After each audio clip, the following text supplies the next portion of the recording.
우리 가정의 달 5월을 맞이해서 우리 성도님들의 가정에 하나님의 사랑이 더욱 충만하시기를 간절히 기원합니다. 우리 교회표 함께 제창하고 시작하겠습니다. 시작. 성결한 성도, 행복한 가정, 건강한 교회.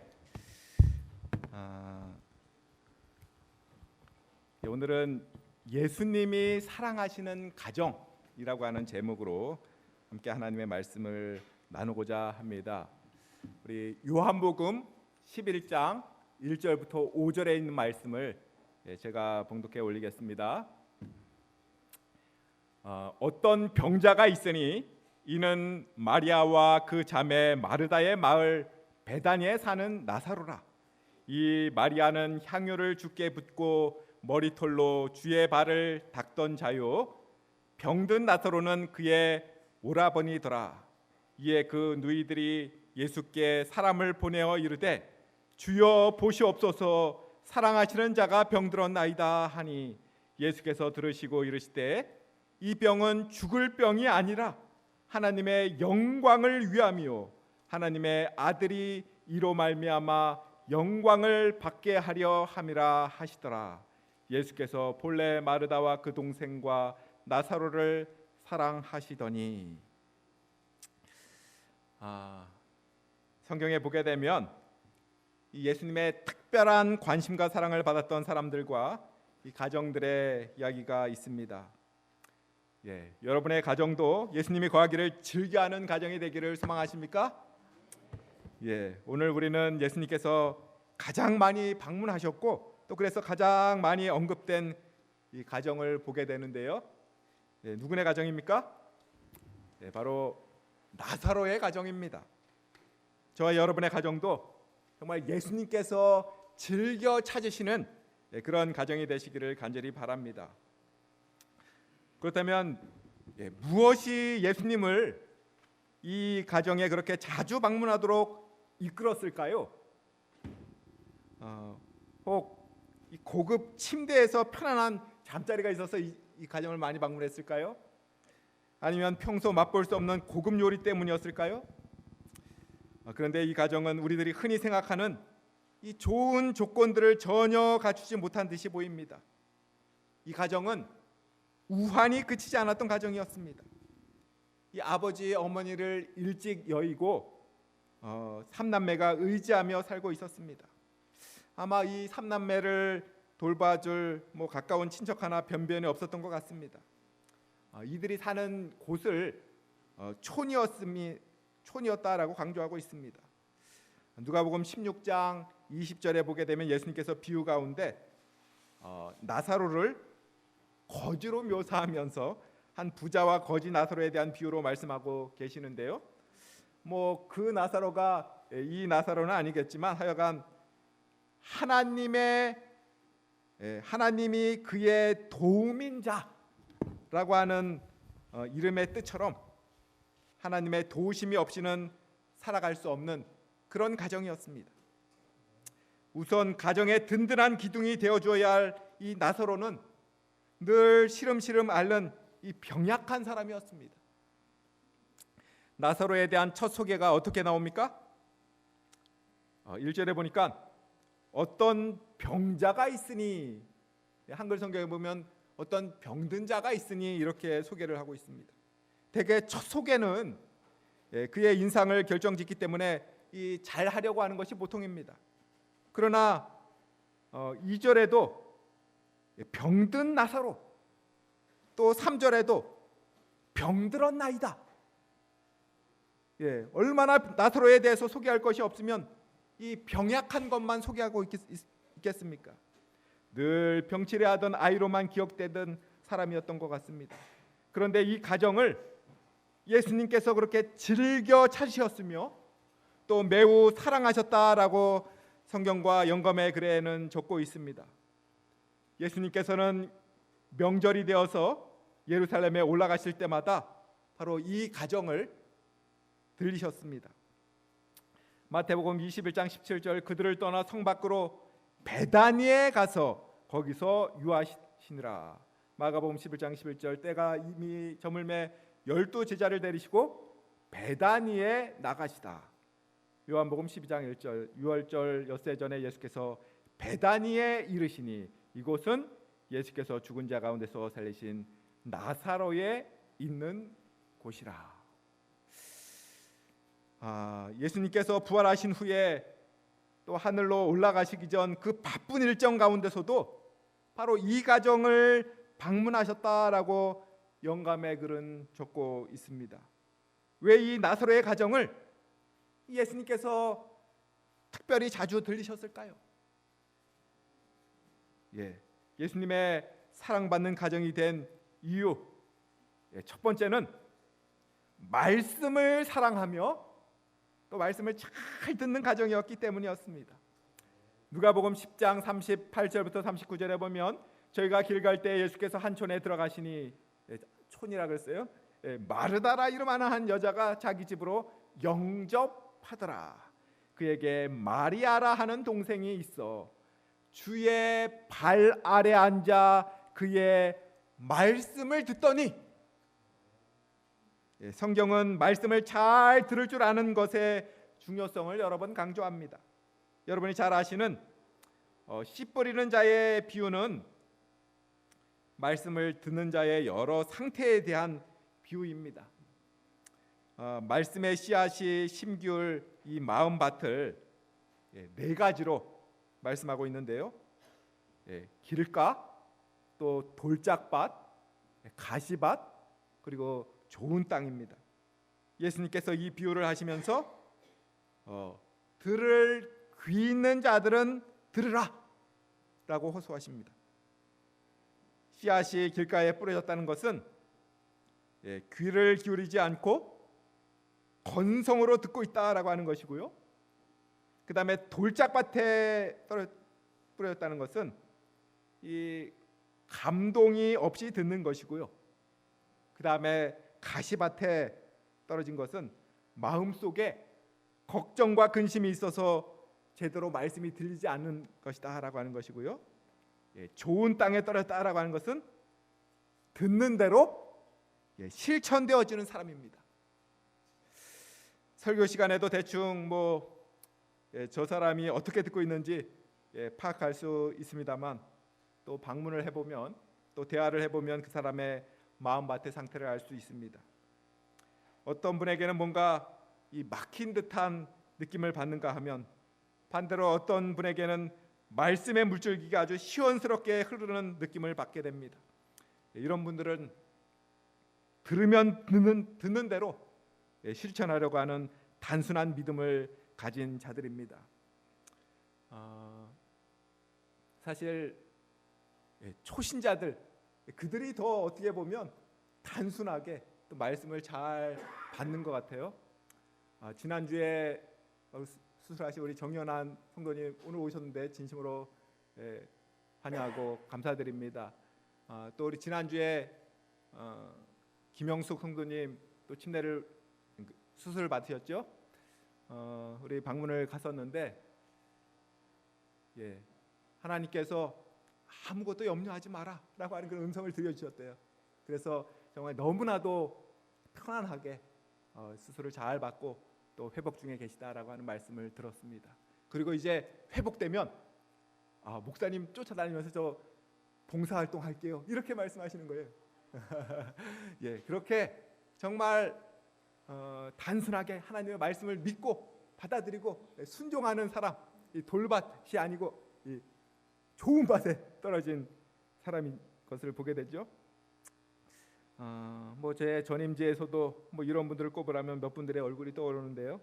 공교롭게도 성격이 좀 까탈스러운 분들도 계시고 또 불같이 급하신 분들도 계셔서 처음에는 정말 접근하기가 쉽지 않겠다라고 생각되는 분들이었는데요. 그러나 또 말씀이 아주 잘 먹히는 분들이셨습니다. 이 새벽 기도의 이야기를 하면 실천하려고 노력을 하고, 11조 이야기를 하면 실천하려고 애를 쓰고, 소그룹 이야기를 하면 참석하려고 노력하고, 제자 훈련에 대해서 말하면 예수님의 제자가 되려고 노력하고, 그것을 완벽하게 실천하고 못하고가 문제가 아니라 그 노력하는 마음이 아름답고 감사한 것입니다. 이런 분들을 이런 분들은 예외 없이 바로 믿음이 자라는 것을 볼 수가 있습니다. 바로 마리아가 그런 사람이었습니다. 스펀지처럼 말씀을 그대로 빨아들일 뿐만 아니라 실천하려고 노력하는, 정말 예수님으로 하여금 이야기하고프게 하는 그런 사람이었습니다. 시대의 소망이 보면 이렇게 말씀합니다.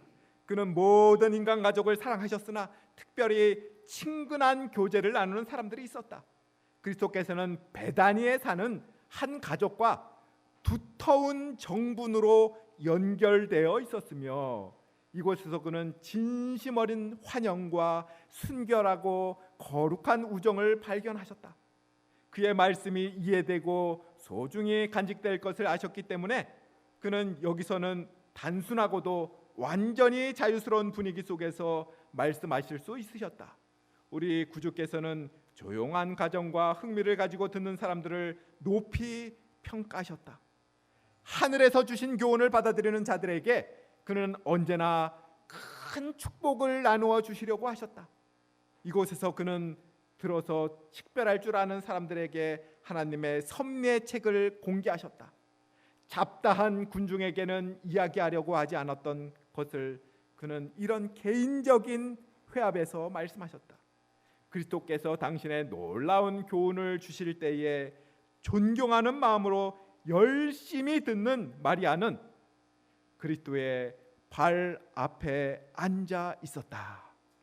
마리아는 세상에서 가장 값진 보석보다도 자기에게 더 귀중한 말씀, 곧 구주의 입술에서 흘러나오는 귀중한 말씀을 그의 심령에 채우고 있었다. 아멘.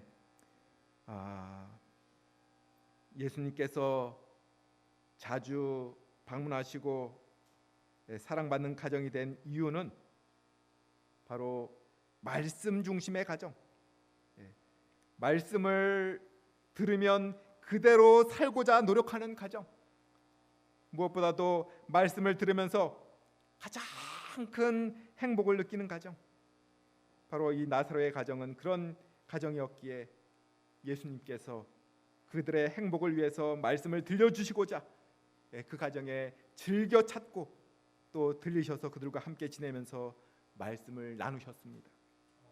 오늘 우리 가정에 예수님을 모시려는 이유는 무엇입니까? 혹 예수님의 축복 기도를 받기 위해서 모시려고 합니까? 혹 예수님을 대접하기 위해서 예수님을 모시고자 합니까?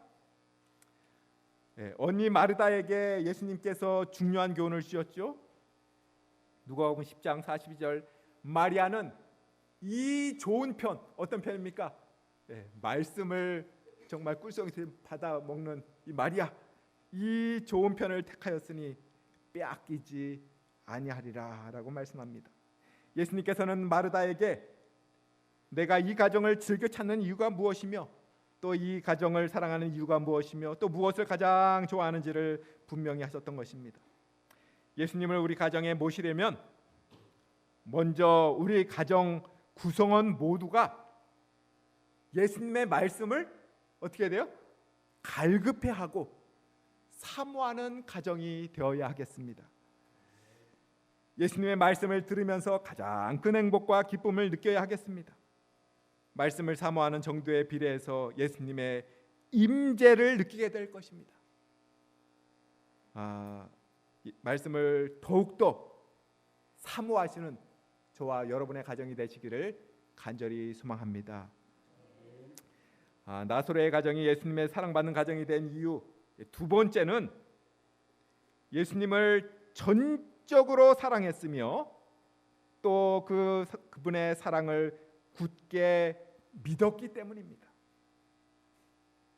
요한복음 11장 3절에 보면 이에 그 누이들이 예수께 사람을 보내어 가로되 주여 보시옵소서 사랑하시는 자가 병들었나이다 하니,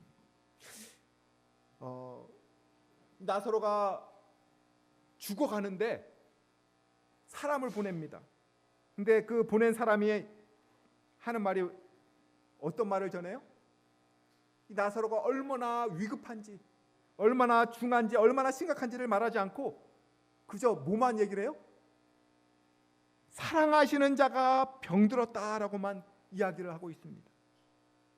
이들 두 남매는 그렇게만 얘기를 해도 그간에 쌓였던 정분을 고려해 볼 때 예수님께서 정말 만사를 다 제쳐두고 급히 달려오시리라고 믿었기 때문입니다. 예수님께서 그들 가정을 얼마나 사랑하시고 아끼시는지를 확신하고 있었던 것입니다. 그러나 결국 이들이 생각하는 방식대로가 아닌 예수님의 방법대로 그들의 소원을 이루어 주셨고요. 또 사랑을 보여주셨습니다. 또 믿음을 강화시켜 주셨습니다. 어찌 이처럼 믿고 의지하는 자들을 사랑하지 않을 수 있겠습니까? 가정의 안녕을 위협하는 무서운 병의 하나가 바로 구성원들의 이 사랑을 의심하는 것입니다. 이 애정 결핍이 그 원인일 것입니다. 이 부부간의 문제의 90%가 이 사랑을 확인하는 방법의 미숙함 때문이다라고 이야기를 합니다. 오래 살아서 정 때문에 또 딸린 식구들 때문에 또 남의 이목 때문에 헤어질 수 없지만 별로 사랑하는 마음은 없다고 하시는 분들이 의외로 많이 있습니다. 나름대로는 분명 사랑을 주는데 이 상대방은 그 사랑을 읽지 못하고 느끼지 못한다는 것입니다. 그래서 이 상대방에 대한 연구가 필요합니다. 게리 체프만이 쓴 5가지 사랑의 언어라고 하는 책에 보면 사람들이 보편적으로 사용하는 이 사랑의 언어 5가지가 있다라고 얘기를 합니다. 인정하는 말, 함께하는 시간, 선물, 봉사, 그 다음에 신체 접촉, 스킨십이라고 하죠. 이렇게 5개가 있는데요. 이 사랑의 언어가 상대방과 다를 때 소통이 되지 않고 아무리 사랑을 한다고 해도 이 서로의 정서 탱크는 채워지지 않는다라고 이야기를 합니다. 우리는 사랑하는 사람과의 관계를 원만하게 하기 위해서 이 사랑의 언어를 이해할 필요가 있는 것입니다. 내 사랑의 언어는 함께하는 시간인데 상대방은 선물만 주는 거예요. 나는 선물 주는 것보다 함께하는 시간이 좋은데 나는 선물을 주면서 사랑한다라고 전달을 하는데 이 사람은 함께하는 시간이 사랑의 언어인 거예요. 그러면 언어가 틀리면 말이 안 통하는 것처럼 내가 사랑한다라고 사랑을 베푸는데도 전혀 소통이 안 되고 공감이 안 되고 사랑이 주고받고가 안 되는 것입니다. 그래서 상대방의 사랑의 언어가 무엇인지를 확인하고 그것을 또 채워주는 또 노력이 필요할 것입니다. 저희 집에 남매가 있는데요. 한 배에서 나와서도 얼마나 다른지 모릅니다. 저희 집 4식구는 다 혈액형이 다 다르다 그랬죠. 겨우 2명인데도 이 맞춤형 사랑을 베풀기가 쉽지 않음을 느낍니다. 우리 하나님의 위대하심은 그분의 사랑의 크기와 다양함에도 느끼게 됩니다. 예수님은 사람을 일률적으로 다루시지 않으시고 맞춤형 사랑을 하신다라고 하는 것입니다. 그 다름을 인정하는 것이 또 애정 결핍 문제 해결의 시작인 것 같습니다. 이 마르다에게는 이성적 깨우침이 필요했기에 부활에 대한 대화를 나누셨습니다. 그러나 마리아에게는 겨우 한 말씀 하셨을 뿐입니다. 요한복음 11장 34절에 보면 그를 어디 두었느냐? 그리고는 35절에 보게 되면 말하는 대신 눈물을 흘리시더라라고 기록되어 있습니다. 예수님께서 나흘이나 더디 오셨을 때 정말 실망감을 감출 수는 없었지만 예수님께서는 그분의 사랑을 그들에게 맞추어서 깨우쳐 주심으로 그분의 사랑을 의심하지 않을 수 있게 하십니다. 사랑하는 성도 여러분, 때때로 여러분의 뜻대로 혹 여러분의 계획대로 하나님께서 움직여 주시지 않는 것 때문에 마음이 불편하신 분이 혹 계십니까? 문제는 관계에 있습니다. 사랑을 주고받은 경험의 부족에 있습니다. 예수님과의 오랜 만남은 서로의 필요를 채워줄 수 있게 했고요. 그분의 말씀 한마디, 또 눈빛 하나, 행동 하나만으로도 충분히 사랑을 주고받을 수 있었던 것입니다. 바로 사랑이 통하는 가정. 예수님께서는 그런 가정을 좋아하십니다. 예수님께 사랑을 드리는 방법이 각자가 틀리겠습니다만 이 사랑은 하늘의 언어이기에 다 서로 통하게 되어 있습니다. 우리 모든 성도들 가정이 바로 예수님과 사랑이 통하는 가정이 되시기를 간절히 바랍니다. 예수님께서 이들 가정을 즐겨 찾으신 세 번째 이유는 모든 사람들에게 사랑을 받을 만큼 사랑이 많은 가정이었기 때문입니다. 요한복음 11장 19절에 보게 되면 많은 유대인이 마르다와 마리아에게 그 오라비의 일로 위문하러 왔더니라고 말씀을 하고 있습니다. 성경을 자세히 보면 좀 의외라고 생각되는 부분이 있습니다. 이 앞에서 말씀드린 대로 좀 소외된 이 가정에 의외로 조문객들이 많이 왔다라고 하는 것입니다. 오늘 오후에도 조문을 가게 되는데요. 저희 교회 두 가정이 또 상을 당했습니다. 조문객은 평소에 그의 인품의 또 결실이라고 말할 수 있겠습니다. 그런데 여기 나사로의 장례식에도 수많은 조문 인파들이 몰렸습니다. 장사 지낸 지 이미 나흘이나 지냈음에도 불구하고 많은 유대인들이 조문을 하러 온 것입니다. 시대의 소망에 보면 이렇게 말씀하고 있어요. 통곡하는 친구들 가운데는 가족의 친척들과 아마 먼 친척들이겠죠. 또 예루살렘에서 중요한 지위를 가진 사람들도 있었다라고 말씀을 하고 있습니다. 고위층 인사들까지도 조문을 왔어요. 그냥 울었다가 아니라 통곡했다라고 적고 있습니다. 과연 나사로의 가족들이 어떻게 살았기에 이렇게 나사로의 죽음을 깊이 애도하는 것일까 궁금해집니다. 성경에서 우리는 이처럼 죽음 때문에 몹시 애석해했던 한 기사를 찾아볼 수가 있죠. 누가 죽었을 때 그렇게 애석해했어요? 도르가의 죽음 때도 매우 큰 슬픔이 그 도시 전역에 퍼졌습니다.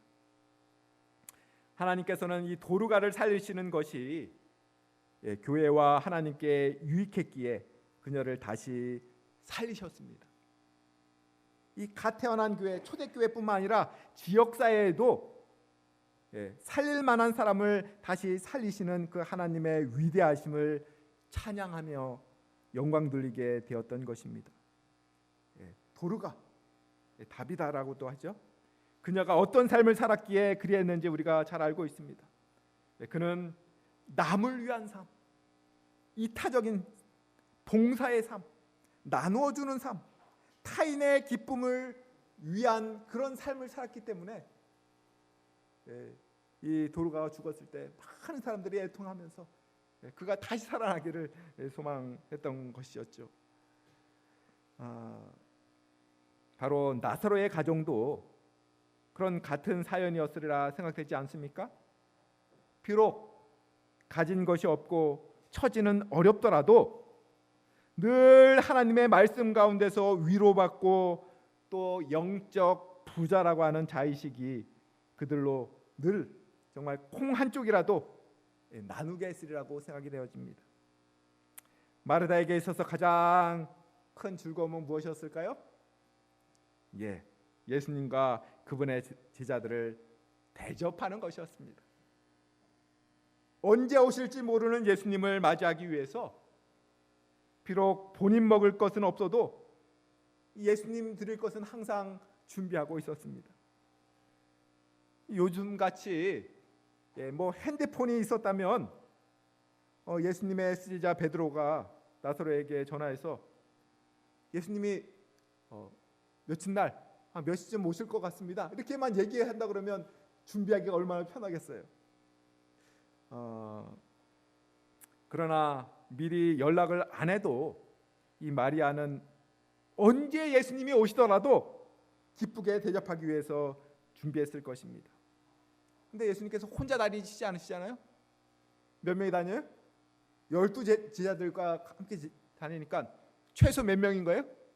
13명이 들어 닥치는 것입니다. 이 사람들이 예수님과 제자들이 오면 언제라도 대접할 수 있게 이 마르다는 늘 준비하는 그런 삶을 살지 않았을까, 이렇게 생각해 보는 것입니다. 그러니까 얼마나 많이 음식을 준비해 놓겠어요?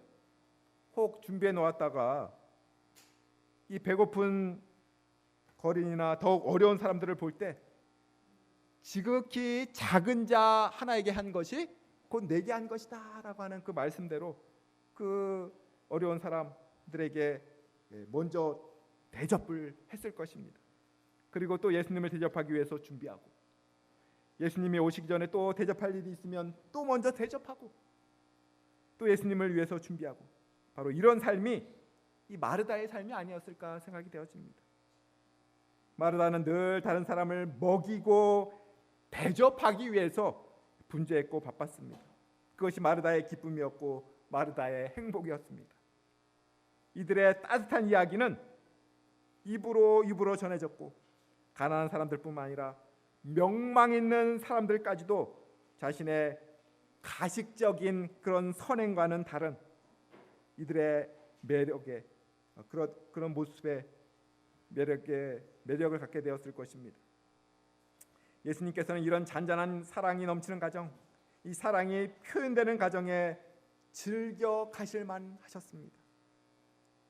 유대 가운데 있는 찡그린 얼굴들 사이에서 정말 밝은 태양과도 같은 따뜻한 얼굴, 이 밝은 모습을 보시고 싶으실 때마다 이 가정을 찾으셨습니다. 예수님을 정말 시기하고 질투하고 죽이고자 하는 그런 많은 사람들이 있는 그런 상황 속에서 정말 쉼이 필요할 때마다 편안하게 가서 쉬었던 가정, 이 나사로의 가정인 것입니다. 여러분의 가정은 과연 예수님이 즐겨 찾으시고 천사가 거하기 기뻐하는 그런 가정이십니까? 시대의 소망에 보면 이렇게 말씀합니다. 예수께서는 때때로 나사로의 가정에서 휴식을 얻으셨다. 가끔 피로하고 인간의 우정이 갈급될 때에는 분노한 바리새인들의 의심과 질투에서 벗어나 이 평화스러운 가족에게로 피하기를 즐기셨다. 이곳에서 그는 진심 어린 환영과 순결하고 거룩한 우정을 발견하였다. 사랑하는 성도 여러분, 저와 여러분의 가정이 모든 피곤한 길손들이 드나들며 정말 쉼을 얻는 쉼터가 되시기를 간절히 바랍니다. 저희 집이 늘 깨끗한 것은 아니지만 언제든지 오시면 환영하겠습니다. 아브라함과 롯은 바로 이것을 그들의 신앙, 이 생활 신조로 삼았다가 우리 주님을 대접하게 되지 않았습니까? 저희 교회도 대접하고 나눠주기를 좋아하는 또 우리 성도님들이 많이 계심에 감사를 드립니다. 우리 모든 가정들이 모든 사람들에게 사랑을 받을 만큼 그렇게 사랑이 넘치는 가정이 되시기를 간절히 바랍니다. 우리 교회표 두 번째, 바로 행복한 가정입니다. 예, 행복하는 가정 대표적인 것이 바로 예수님을 모시고 있는 가정이 행복한 가정이겠죠. 예수님이 즐겨 찾는 가정, 그런 예수님을 모심으로 말미암아 가장 행복한 그런 가정이 되시기를 간절히 바랍니다. 오늘 나사로의 가정이 예수님께서 자주 찾으시는 가정이 되고 또 예수님의 사랑받는 가정이 된 이유를 살펴보았습니다. 요한복음 12장 11절, 나사로 까닭에 많은 유대인이 가서 예수를 믿음이라. 하나님이 계시다면 나사로는 다시 살려내실 것이다 라고 하는 그를 아는 모든 사람들의 보편적인 믿음에 하나님께서 부응하셨습니다. 나사로가 무덤에서 부활하자 수많은 사람들이 하나님께 영광을 돌리며 예수님을 믿게 되었다라고 말씀하고 있습니다. 바로 이것이 생활의 전도입니다.